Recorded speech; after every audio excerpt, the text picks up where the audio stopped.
Nama, Pacitan, dipercaya berasal dari kata pac, nama lokal untuk buah mengkudu, yang tumbuh subur di wilayah ini pada masa lalu, ditambah akhiran, an, yang dalam bahasa Jawa menunjukkan tempat. Dengan demikian, Pacitan, secara harfiah berarti, tempat yang banyak ditumbuhi pohon pace.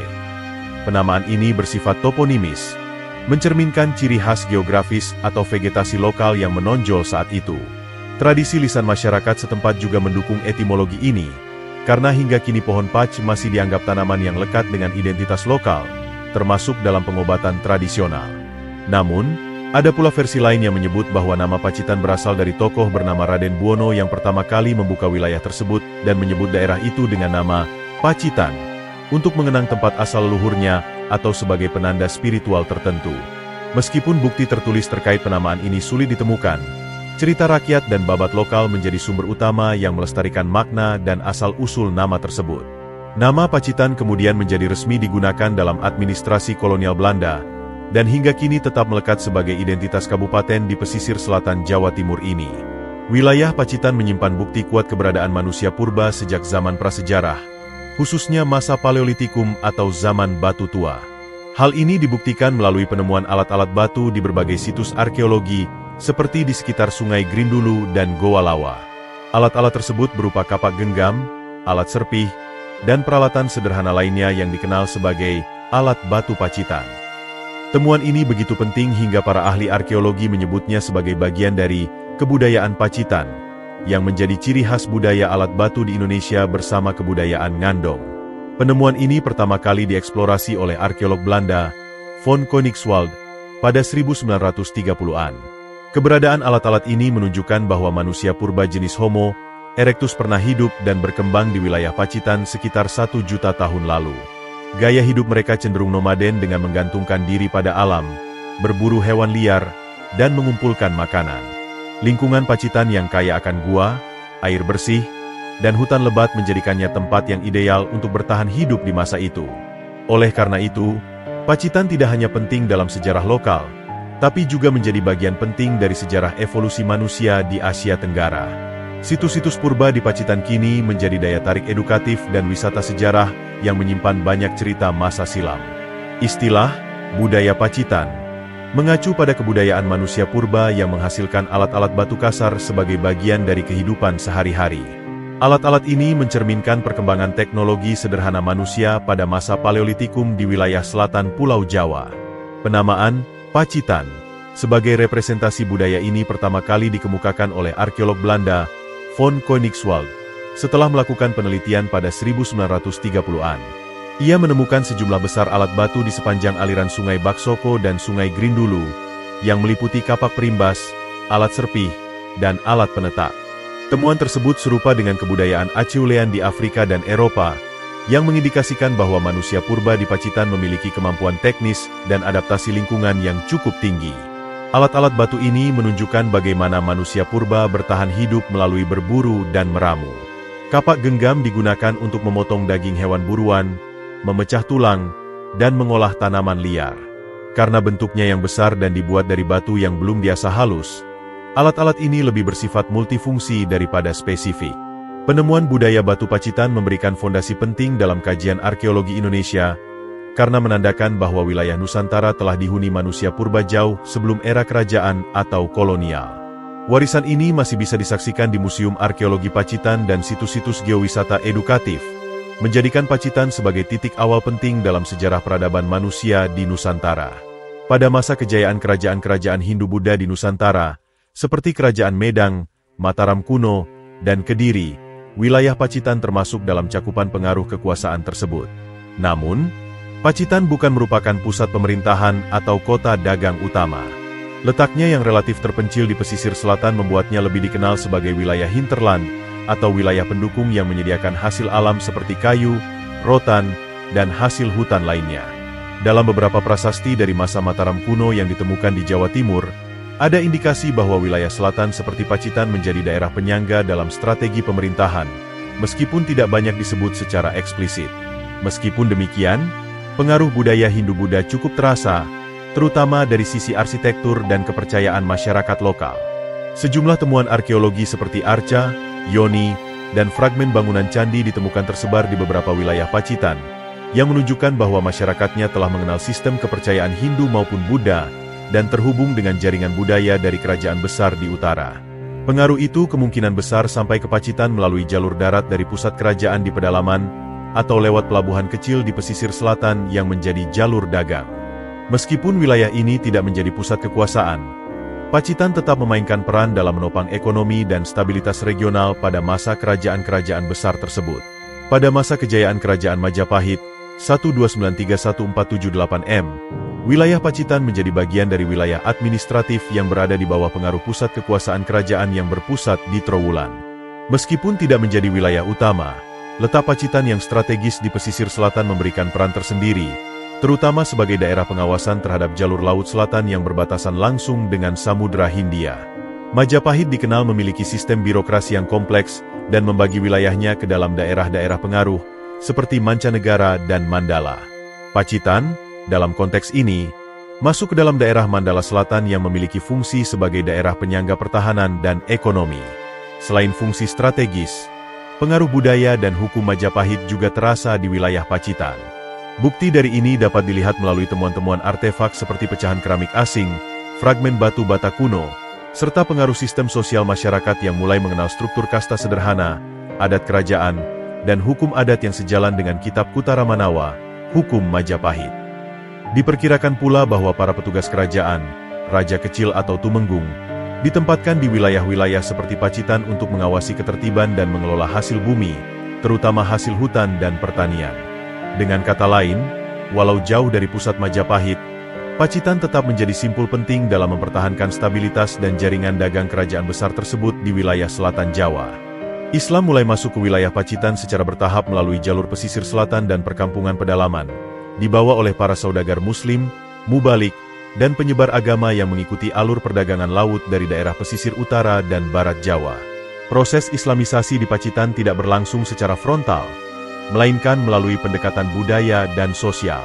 Para penyebar Islam seringkali menggunakan seni tradisional, pertunjukan rakyat, serta pernikahan antar komunitas sebagai sarana memperkenalkan ajaran tauhid. Beberapa tokoh penyebar Islam di wilayah selatan bahkan diyakini berasal dari garis keturunan Wali Songo atau murid-murid mereka, meskipun nama-nama spesifiknya sering tertelan dalam narasi lokal dan tidak tercatat dalam sumber resmi. Selain melalui perdagangan dan dakwah, Islam juga masuk melalui jalur migrasi ulama dan santri dari daerah Ponorogo, Gresik, dan Demak yang mulai menetap di daerah Pacitan. Mereka mendirikan surau, langgar, dan pesantren kecil di tengah komunitas yang sebelumnya masih memegang teguh kepercayaan Hindu-Buddha atau animisme lokal. Lambat laun, ajaran Islam mulai diterima karena kesesuaiannya dengan nilai-nilai keadilan sosial, kesetaraan, dan kehidupan spiritual yang lebih personal. Salah satu bentuk akulturasi paling menonjol adalah tradisi upacara bersih desa, slametan, dan tahlilan, yang mencerminkan perpaduan nilai Islam dengan adat lokal. Proses ini menciptakan pola keislaman khas Pacitan yang cenderung inklusif dan berbasis komunitas agraris.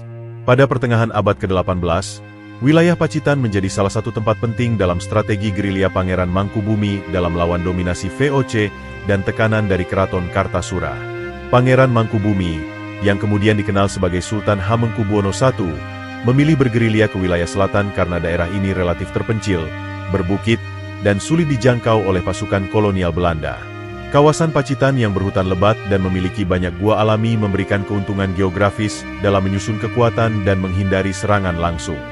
Dalam catatan sejarah lisan dan babat lokal, disebutkan bahwa rombongan Mangkubumi sempat menetap sementara di beberapa lokasi di Pacitan, termasuk wilayah pegunungan Lorok dan Nawangan.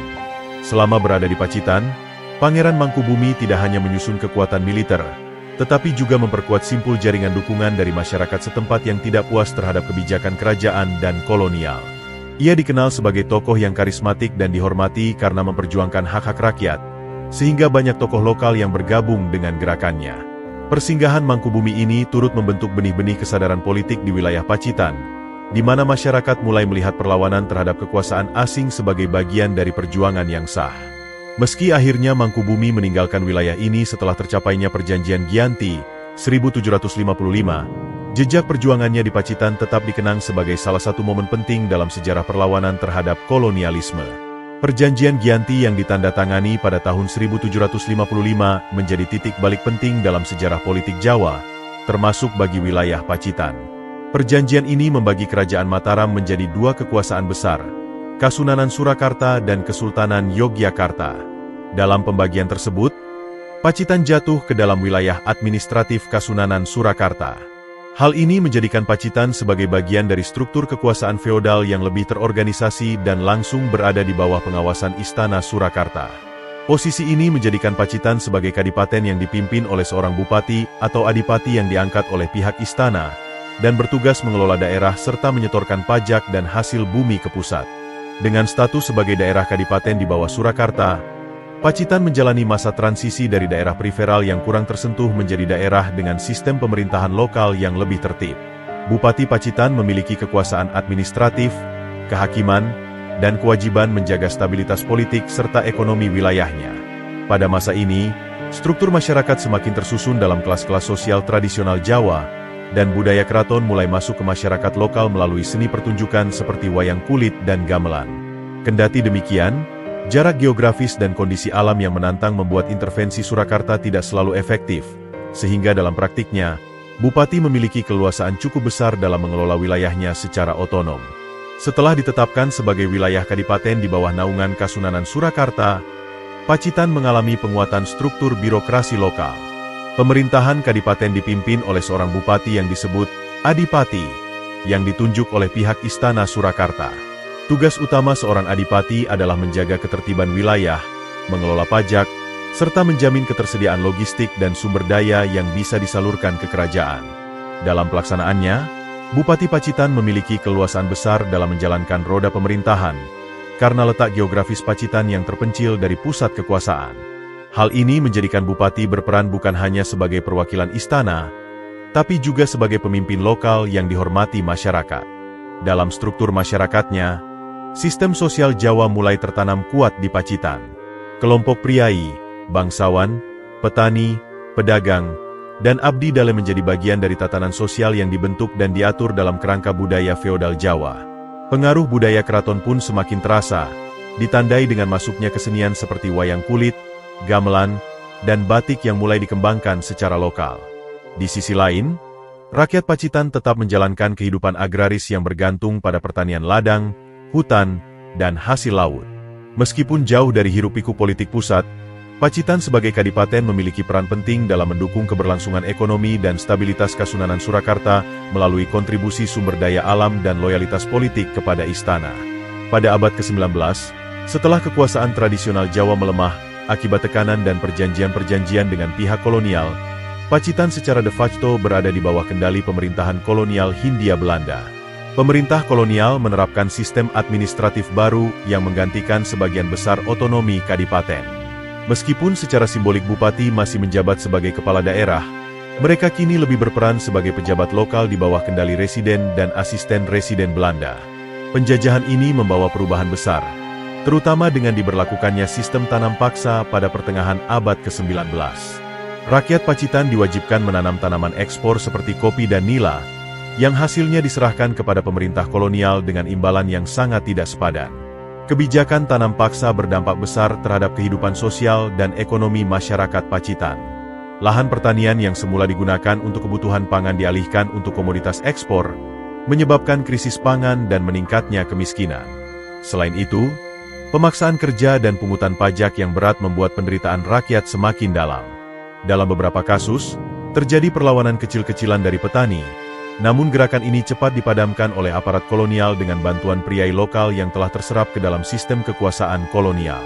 Meskipun tidak menjadi pusat perlawanan seperti daerah lain di Jawa, penderitaan rakyat Pacitan pada masa kolonial merupakan bagian dari gambaran besar eksploitasi sistematis yang dijalankan Belanda atas bumi Nusantara.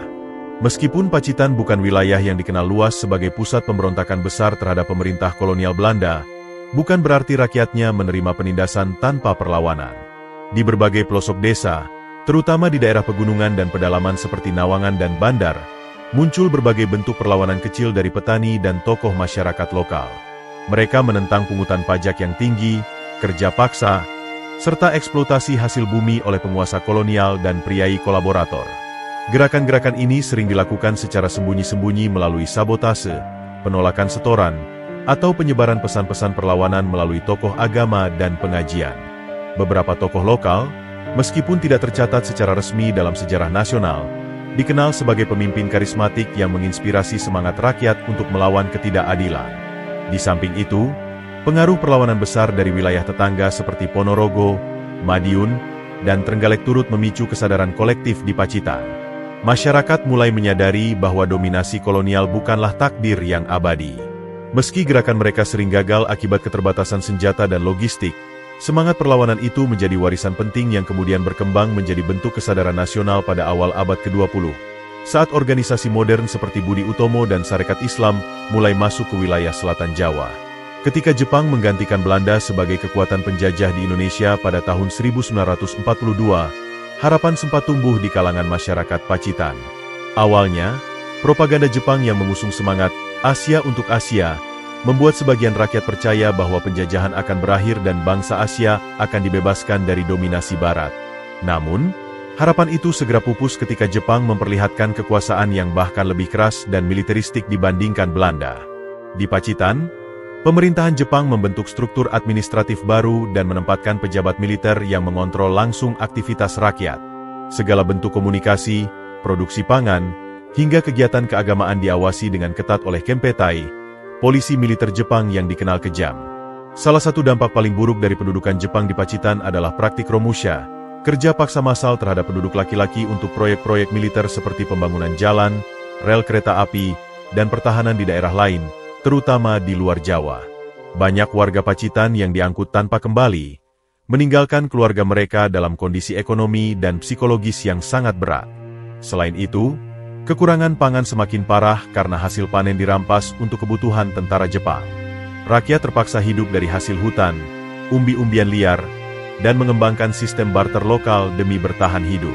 Meskipun berat, masa pendudukan Jepang juga menjadi titik penting munculnya nasionalisme baru, karena di balik penderitaan, masyarakat mulai memahami pentingnya kemerdekaan dan mulai merintis jaringan perlawanan yang kelak berguna saat memasuki masa revolusi fisik. Setelah Soekarno dan Hatta memproklamasikan kemerdekaan Indonesia pada 17 Agustus 1945, kabar tersebut tidak langsung diterima merata oleh semua daerah, termasuk Pacitan. Letak geografis Pacitan yang terpencil dan terbatasnya akses komunikasi menyebabkan informasi tentang proklamasi baru menyebar beberapa hari kemudian. Namun, begitu berita itu sampai, semangat rakyat Pacitan menyala. Para pemuda, tokoh agama, dan mantan anggota PETA, pembela tanah air, yang dilatih Jepang segera membentuk organisasi-organisasi perjuangan lokal untuk mendukung berdirinya Republik Indonesia. Di berbagai kecamatan, rakyat mengibarkan merah putih dan mulai menggantikan struktur pemerintahan Jepang dengan pemerintahan rakyat. Setelah kemerdekaan, tantangan terbesar adalah memastikan bahwa Pacitan benar-benar menjadi bagian dari Negara Kesatuan Republik Indonesia, NKRI. Pemerintahan pusat menugaskan tokoh-tokoh lokal dan utusan dari Yogyakarta, yang saat itu menjadi ibu kota sementara Indonesia, untuk membantu mengkonsolidasikan pemerintahan di Pacitan. Bupati yang pro-kemerdekaan diangkat dan sistem administrasi Republik mulai dijalankan, meskipun masih terbatas dalam fasilitas dan perlengkapan. Integrasi ini tidak berlangsung mulus, karena pasukan Belanda kembali datang dalam agresi militer, dan Pacitan termasuk daerah yang menjadi sasaran penguasaan kembali oleh Belanda.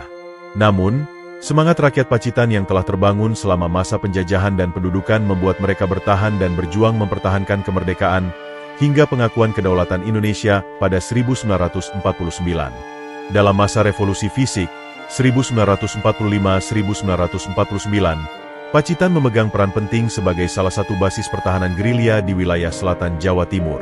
Letaknya yang terpencil, dikelilingi pegunungan dan hutan lebat, menjadikan Pacitan tempat yang strategis bagi para pejuang Republik untuk menyusun kekuatan dan bergerak secara taktis menghadapi pasukan Belanda.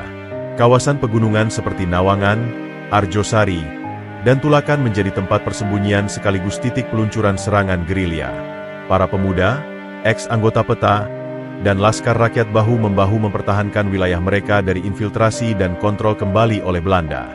Bahkan, beberapa tokoh militer penting sempat menggunakan wilayah Pacitan sebagai jalur logistik dan komunikasi dalam perjuangan mempertahankan kedaulatan. Selama revolusi fisik, rakyat Pacitan tidak hanya menjadi penonton, tetapi turut aktif memberikan bantuan logistik, makanan, dan perlindungan kepada para pejuang. Banyak keluarga yang rela menampung tentara gerilya, menyembunyikan senjata, bahkan anak-anak muda ikut serta dalam perang sebagai kurir atau mata-mata. Kondisi ekonomi yang sulit tidak menyurutkan semangat nasionalisme.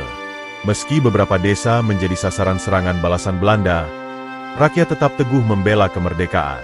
Peristiwa-peristiwa heroik lokal, meskipun tak tercatat secara nasional, menjadi bagian dari memori kolektif masyarakat Pacitan yang terus diwariskan. Masa ini meninggalkan jejak perjuangan yang membentuk karakter masyarakat, sabar, tangguh, dan cinta tanah air. Pacitan memperoleh perhatian nasional yang lebih besar ketika salah satu tokoh penting bangsa, yaitu Soeharto, Presiden kedua Republik Indonesia, diketahui pernah menghabiskan masa kecilnya di daerah ini.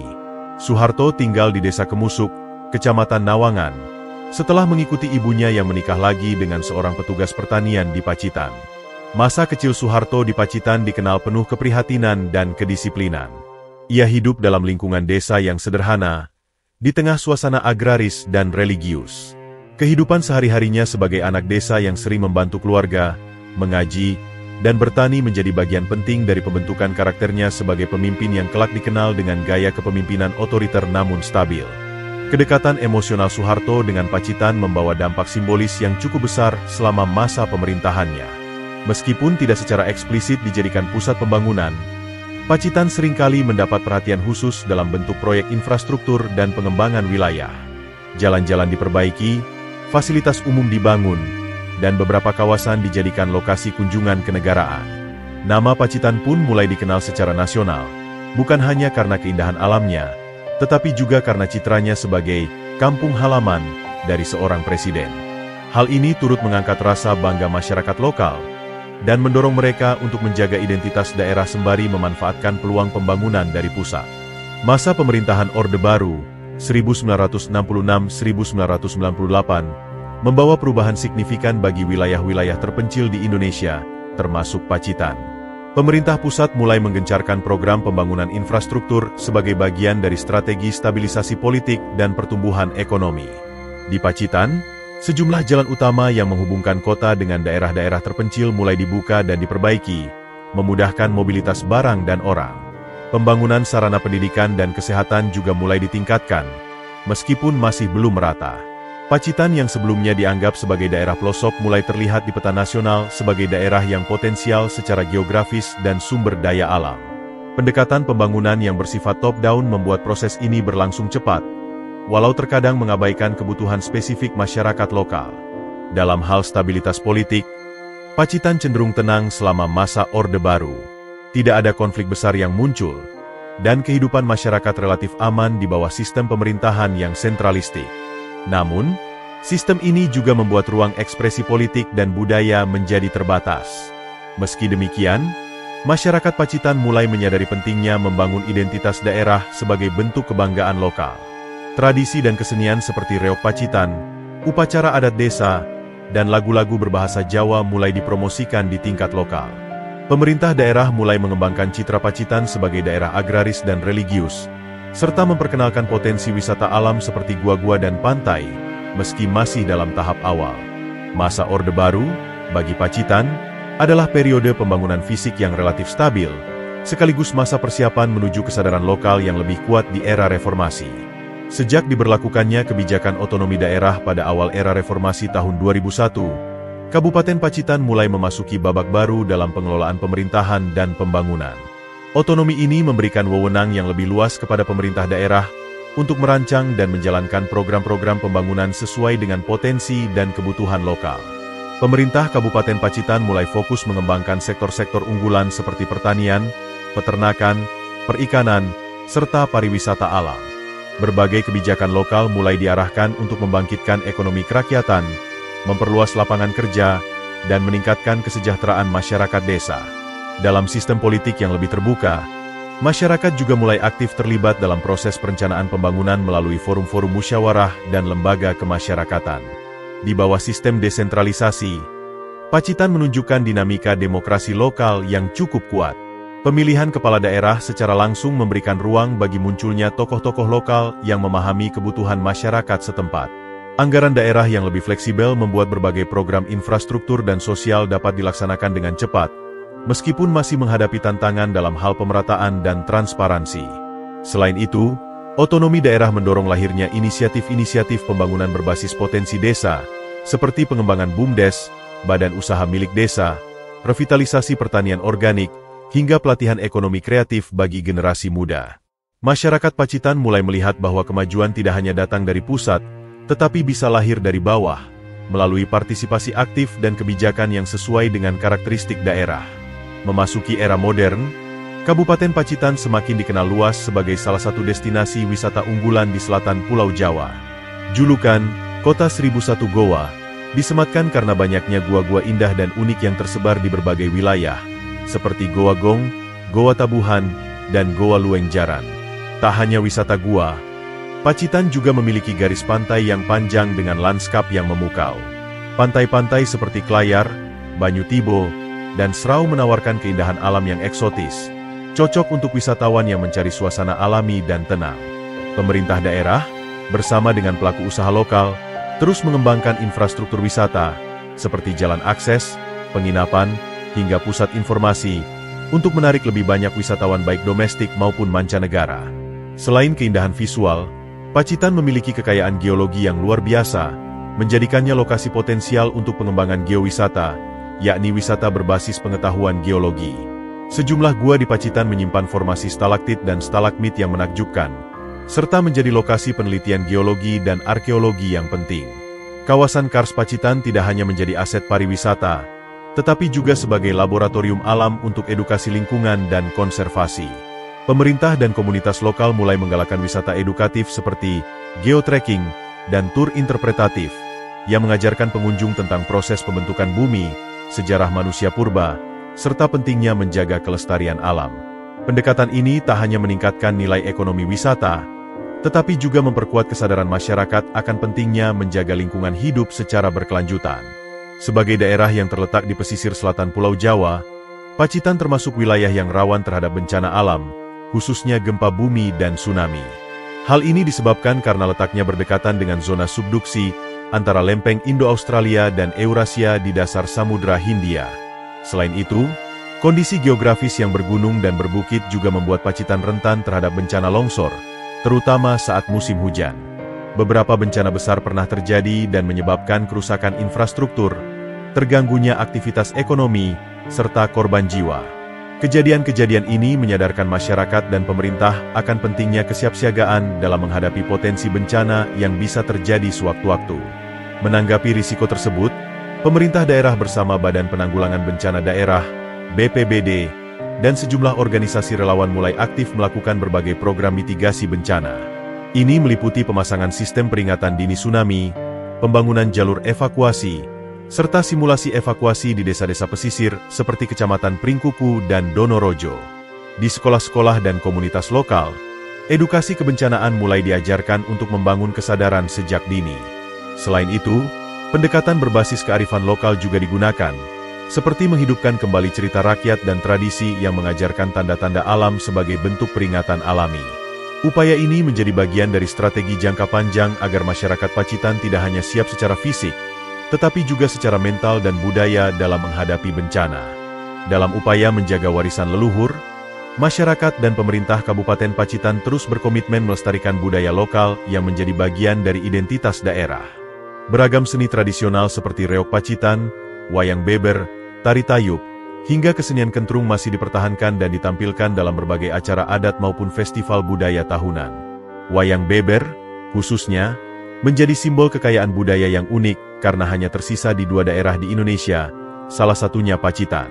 Pelestarian ini tidak hanya bersifat simbolik, tetapi juga menjadi sarana pendidikan karakter bagi generasi muda agar mengenal jati diri daerahnya.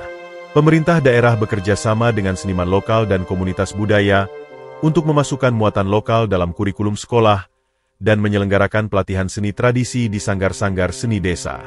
Selain pelestarian budaya, pengembangan wisata sejarah menjadi fokus yang terus didorong oleh Pemkab Pacitan sebagai bagian dari strategi pembangunan berbasis kearifan lokal. Situs-situs bersejarah seperti Museum SBY Ani, Goa Tabuhan, Cagar Budaya Wayang Beber, serta rumah-rumah tradisional Jawa mulai dibenahi untuk dijadikan destinasi wisata edukatif. Melalui pendekatan ini, wisatawan tidak hanya menikmati keindahan alam Pacitan, tetapi juga belajar tentang sejarah dan budaya yang membentuk karakter masyarakatnya.